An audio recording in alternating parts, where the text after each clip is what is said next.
As they grew, the brothers discovered bikes, spending hours with friends and exploring every track and field, always chasing what was just out of reach, though they didn't yet know where it would take them.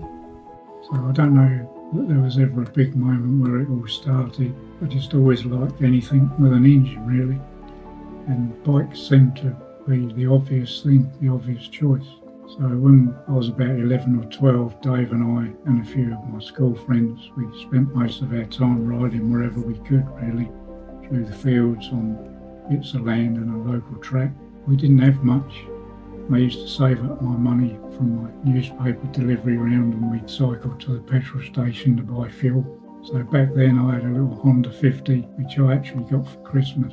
It was nothing flash, but the more time I spent on it, the more I wanted to ride. At some point I heard about schoolboy motocross. It was just something I really wanted to have a go at. So with the help from my parents, we purchased a converted Suzuki 80 road bike. So I managed to get there, and once I did, things just sort of rolled on from that, really. It was never about trying to be anything. I just really enjoyed my racing. Barry took the first steps into motocross, and Dave soon followed, each finding his own rhythm on the track. It was Barry who started off wanting to do motocross and joined the club, and then after we'd been going, Dave also wanted to start, and then that was it. Sometimes as they progressed, Dad used to take Barry to a meeting, and I used to take Dave to another meeting, and tried to sort of look after both of them doing what they wanted to do.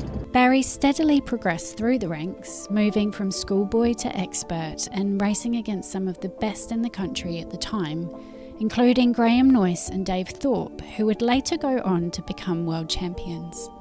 It was also during this time that he met my mum, Karen. She began coming to the races too, gradually becoming part of their lives, sharing the weekends, the travel, and all the small moments that came with racing.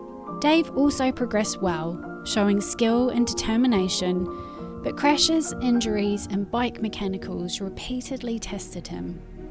Eventually, a serious knee injury brought his motocross chapter to a halt.